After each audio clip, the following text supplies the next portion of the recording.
Hai semua, balik lagi bersama saya Cica di sini. Kali ini saya bakal ngelanjutin alur cerita 5 Daudi versi novelnya ya. Dan semoga kalian suka. Oke, tanpa banyak basa-basi yuk kita simak alur ceritanya.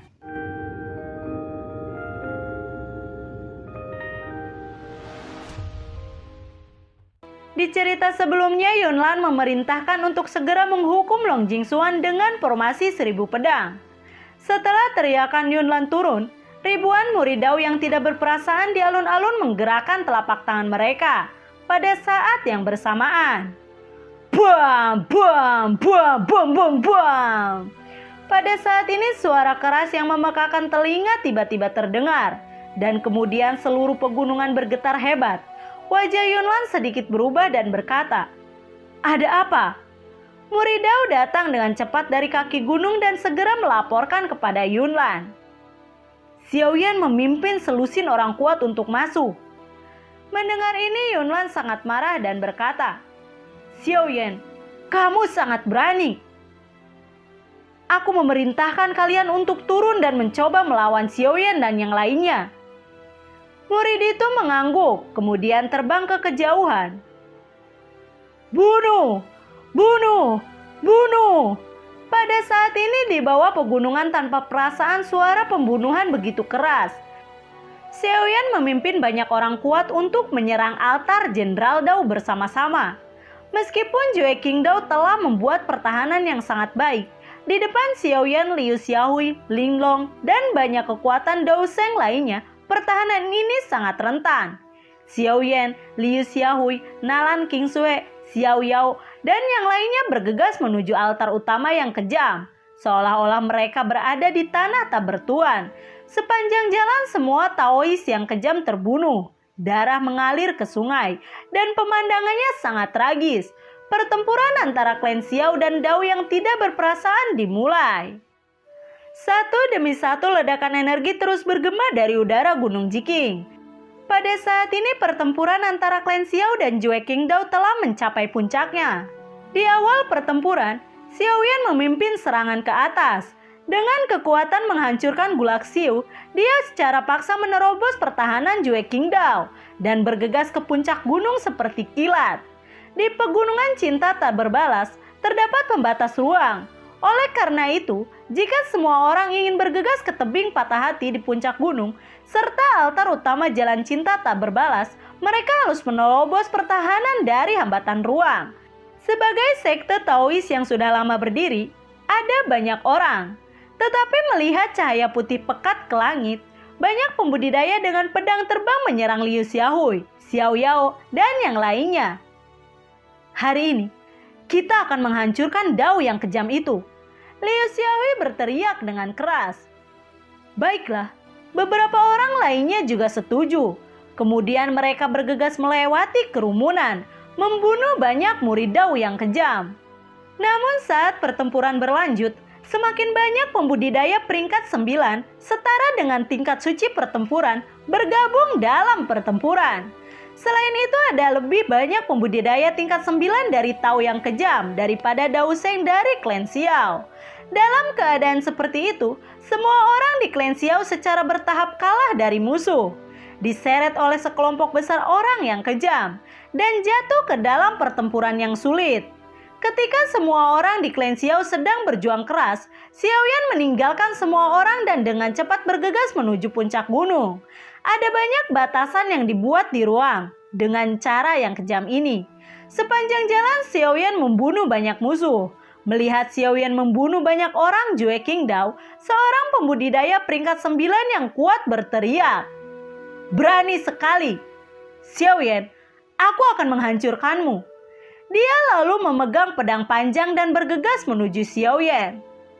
Tepat sekali. Xiaoyan juga berteriak keras dan sebuah pukulan segera meluncur. Kekuatan telapak tangan yang keras seperti lautan badai tersapu dan semangat juang yang mempesona melemparkan murid-murid Dao yang tidak berperasaan terbang keluar. Kultivator peringkat 9 mengepalkan telapak tangannya dengan erat dan pedang panjang di tangannya meledak menjadi cahaya yang sangat kuat dan formasi pedang melingkar besar terbentuk di depannya. Xiaoyan mengangkat telapak tangannya lagi dan menampar telapak tangannya ke depan. Celah ruang yang tak terhitung jumlahnya terus menyebar. Formasi pedang pria itu bertabrakan dengan kekuatan kuat dari tinju dan telapak tangan Xiaoyan. Dan sinar cahaya yang menyilaukan terus meletus.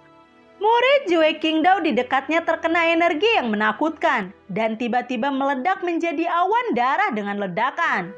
Di langit darah dimuntahkan, kabut darah terjadi.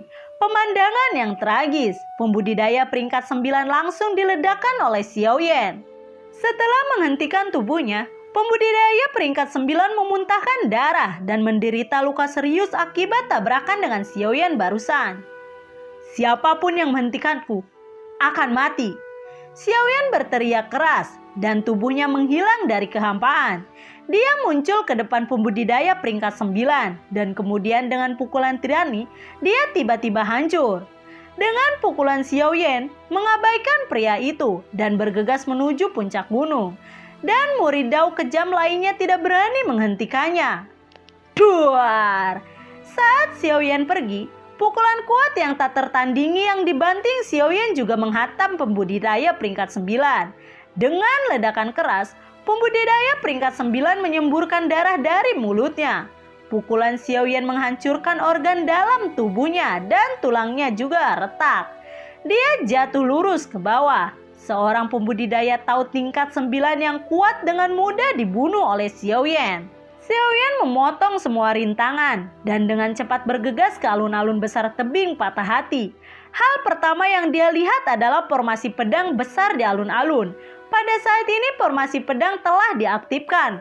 Pedang terang yang tak terhitung jumlahnya seperti hujan pedang terus menembak jatuh dari formasi pedang melingkar yang berputar di langit.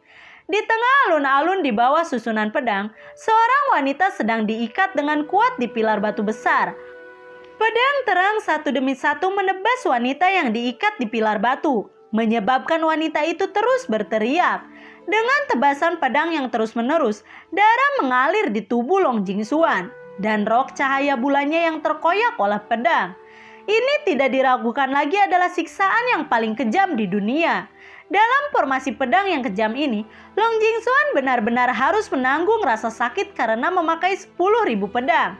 Dan pedang tidak membunuhnya sekaligus, tetapi membuatnya memohon kematian dan kehidupan.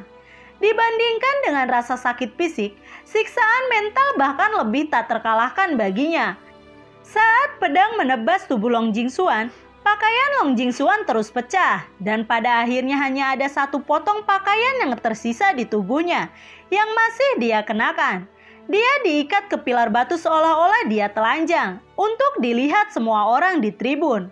Untuk Long Jingxuan, ini adalah rasa malu yang tak ada habisnya dan ini bahkan lebih tidak nyaman daripada membunuhnya. Melihat situasi ini, hati Xiaoyan dipenuhi dengan kemarahan. Meskipun dia dan Long Jingxuan memiliki beberapa masalah, terlalu kejam untuk memperlakukan seorang wanita dengan begitu kejam. Selain itu, Long Jingxuan juga menyelamatkan hidupnya. Tanpa mengucapkan sepatah kata pun, Xiaoyan dengan cepat bergegas menuju Long Jingxuan di tengah alun-alun. Duar! Saat Xiaoyan memasuki formasi pedang, pedang yang tak terhitung jumlahnya menebas ke arahnya. Meskipun dia mencoba yang terbaik untuk menghindar, dia masih terkena 1 atau 2 pedang. Energi yang terkandung dalam pedang sangat kuat. Xiaoyan mundur selangkah setelah dibombardir oleh pedang. Pada saat ini Xiaoyan benar-benar marah. Dia mengangkat kepalanya ke langit dan berteriak dengan keras. Cahaya merah yang melindungi tubuhnya muncul di permukaan tubuhnya seperti perisai pelindung. Pedang yang tak terhitung jumlahnya membombardir cahaya pelindung tubuh dan semuanya ditentang oleh cahaya pelindung tubuh. Meskipun cahaya pelindung tubuh memiliki kekuatan pertahanan yang kuat, Xiaoyan tidak bisa menggunakannya terlalu lama. Xiaoyan tahu bahwa waktunya singkat dan di bawah perlindungan tubuh Suang Guang, dia bergegas menuju Long Jingxuan secara kilat. Dalam sekejap mata, dia datang ke Long Jingxuan. Melihat Long Jingxuan yang terluka, Xiaoyan berkata, "Long Jingxuan, aku di sini untuk menyelamatkanmu." Bagi Long Jingxuan, itu adalah mimpi buruk. Sekarang dia benar-benar telanjang dan merasa sangat malu. Dia berharap dia akan segera mati dan dia tidak ingin Xiaoyan melihat penampilannya. "Xiaoyan, tolong bunuh aku," Long Jingxuan memohon dengan suara rendah. "Aku akan menyelamatkanmu dulu." Xiaoyan segera melepaskan ikatannya, tetapi menemukan bahwa tali emas itu tidak bisa dilonggarkan sama sekali. "Tidak ada gunanya. Kamu tidak bisa membuka tali ini. Aku sangat tersentuh bahwa kamu datang untuk menyelamatkanku. Aku hanya meminta satu hal padamu sekarang. Jika kamu bisa melakukannya untukku, maka bahkan jika aku mati, aku bisa beristirahat dengan tenang," ucap dari Long Jingxuan. "Bicaralah," ucap dari Xiaoyan sambil mencari cara untuk melepaskan talinya. "Aku ingin kamu membunuh semua orang yang hadir," ucap dari Long Jingxuan. Xiaoyan melihat melalui susunan pedang dan melihat orang-orang di alun-alun. Selain orang-orang dari Jue Qingdao, ada juga beberapa orang dari pasukan lain yang diundang oleh Jue Qingdao. Xiaoyan segera mengangguk dan menjawab dengan keras, "Baiklah, aku berjanji. Aku akan menyelamatkanmu sekarang." Melihat bahwa tali emas tidak bisa dibuka, Xiaoyan tidak terjerat pada tali. Dia hanya mendengar teriakan keras. Dia memeluk pilar batu besar itu erat-erat dengan kedua tangan. Kemudian dia membuka dunia batin dan melemparkan Long Jingxuan dan pilar batu ke dunia batin. Setelah menyelamatkan Long Jingxuan, Xiaoyan perlahan berbalik, menunjuk orang-orang di luar formasi pedang dan berteriak, "Hari ini, kalian semua akan mati." Saat teriakan Xiaoyan jatuh, formasi pedang di atas kepala Xiaoyan berputar lebih cepat. Dan cahaya pedang menyilaukan yang tak terhitung jumlahnya ditembak jatuh dari formasi pedang, menembak langsung ke arah Xiaoyan. Buam, buam, buam. Pedang terus membombardir cahaya yang melindungi tubuh Xiaoyan, membuat serangkaian suara keras, menyebabkan cahaya yang melindungi tubuh bergetar hebat, seolah-olah akan hancur kapan saja. Tubuh Xiaoyan bergerak dan seluruh orang naik ke langit. Tinjunya yang mengandung energi menakutkan tiba-tiba menghantam formasi pedang di atas kepalanya dengan keras. Buam! Dengan ledakan keras, formasi pedang bergetar hebat. Tetapi formasi pedang tak berperasaan yang bersama-sama ditampilkan oleh ribuan murid tak berperasaan tidak dapat diguncang dengan mudah. Pukulan Xiaoyan tidak menyebabkan kerusakan besar pada formasi pedang. Duar, duar, duar! Xiaoyan terus mengangkat tinjunya untuk menghantam formasi pedang. Di bawah pengeboman tinjunya yang kuat, formasi pedang bergetar hebat dan cahayanya juga banyak meredup. Xiaoyan mengepalkan telapak tangannya sedikit dan pedang dewa dan iblis keluar dari tangannya. "Hancurkan untukku!" Xiaoyan berteriak keras, memegang pedang dewa dan iblis di tangannya dan menebas formasi pedang dengan keras. Formasi pedang besar yang tidak dapat dipatahkan untuk waktu yang lama langsung terkoyak oleh cahaya pedang kuat dari pedang dewa dan iblis. Pada saat formasi pedang hancur, ribuan murid Dao yang tidak berperasaan di alun-alun semuanya gemetar dan seteguk darah segera menyembur. Formasi pedang hancur dan mereka diseret dan terluka parah.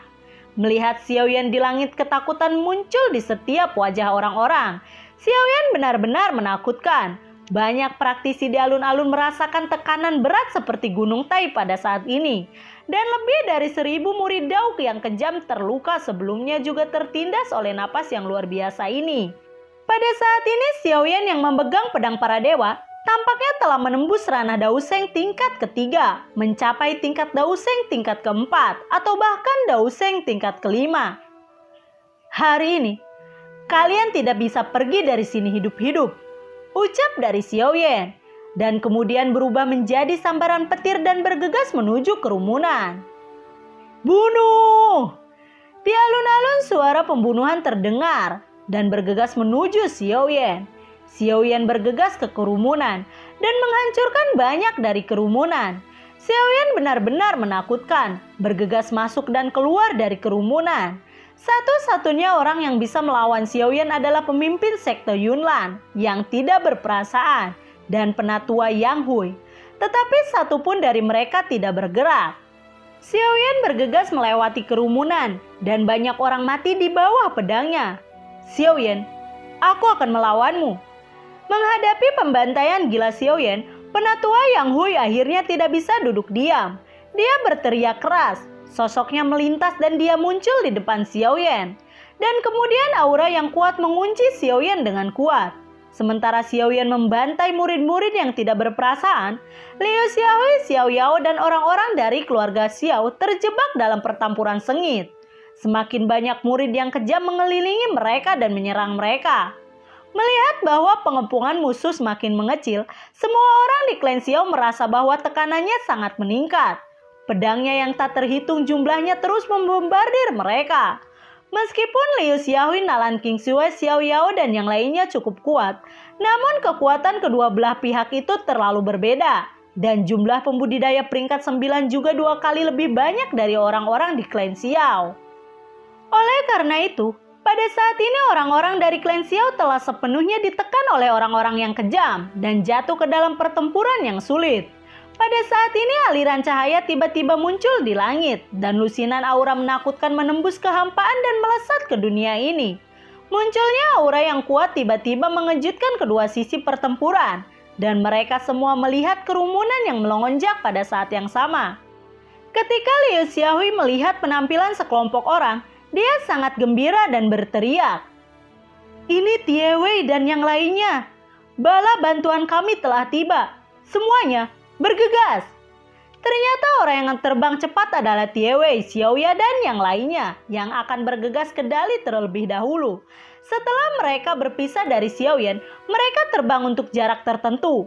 Dengan kekuatan yang begitu kuat, pasti akan sangat berbahaya bagi Xiaoyan dan yang lainnya untuk menyerang altar utama dari Jue Qingdao. Memikirkan hal ini, semua orang segera memutuskan untuk kembali. Bagaimanapun urusan negara Dali tidak terburu-buru. Belum terlambat untuk menyelesaikan masalah dengan Jue Qingdao terlebih dahulu, dan kemudian pergi ke Dali bersama-sama. Nalan Qingsui segera mengeluarkan kursi giok Baulian, dan kursi giok Baulian bersinar terang. 10 kelopak teratai terbang ke atas dan ke bawah di sekitar platform teratai. Semua musuh yang tertangkap di kelopak teratai semuanya dihancurkan. Sejak insiden kematian, Nalan Qingsui tidak lagi menolak membunuh orang. Pada saat yang sama, dia juga memahami kebenaran. Jika Anda tidak membunuh musuh, musuh akan membunuh Anda. Ini adalah hukuman bertahan hidup di benua Qi asal. Xiaoya juga kecepatannya sangat cepat. Dia menjalankan seni melahap langit secara ekstrim. Orang lain tidak dapat melukainya, tetapi dia dapat dengan mudah melukai orang lain dengan level yang sama. Selain itu, setelah musuh terluka parah, dia masih tidak akan melepaskannya, bergegas ke depan, dan menghancurkan musuh hingga berkeping-keping. Jiu Bai langsung berubah menjadi tubuh naga yang sebenarnya. Meskipun saat ini, tubuh asli naga yang dia ubah ukurannya kurang dari 10 kaki, tetapi sangat kuat. Dengan kekuatan fisiknya yang kuat, dia berulang kali menimbulkan kerusakan berat pada musuh. Ekornya menyapu sekelompok besar murid yang tidak berperasaan. Semua murid Dao yang tidak berperasaan yang ditarik terbunuh. Kecantikan Linglong yang menakjubkan juga sangat kuat. Beberapa pembudidaya peringkat 9 yang kuat bukanlah lawannya. Pada saat ini dia benar-benar menunjukkan keganasan yang tak tertandingi sebagai kekuatan kuno. Selain itu, Pang Han muda yang misterius, serta Liu Yan, He Shengnian, Yun Fei, Zhao Liang, dan Li Jian yang juga berada di 10 besar daftar kuat perguruan tinggi Shengnan juga menunjukkan kekuatan besar dan membunuh musuh yang tak terhitung jumlahnya. Pada saat ini Tie Wei, Xiaoya, dan 10 orang kuat telah berperang melawan orang-orang yang tidak berperasaan. Penambahan 10 orang kuat yang bertarung secara langsung menyebabkan situasi kekuatan kedua belah pihak mulai terbalik. Di bawah serangan balik dari klan Xiao, orang-orang yang tidak berperasaan secara bertahap runtuh. Murid-murid yang kejam bertarung dan mundur. Di alun-alun kedua belah pihak mulai duel terakhir. Pertempuran yang lebih sengit pun dimulai. Pertempuran ini terkait dengan kehidupan dan kematian klan Xiao dan Jue Qingdao. Lalu, Bagaimanakah kelanjutan ceritanya? Nantikan video Cica selanjutnya ya. Bagi kalian yang suka akan alur cerita yang Cica bawain, kalian bisa like, komen, share ke teman-teman kalian ya. Cica ucapin terima kasih juga buat kalian yang udah mensupport Cica lewat link Saweria di bawah kolom deskripsi. Dan semoga sehat selalu ya buat kalian. Cica mohon pamit dan assalamualaikum. Dadah.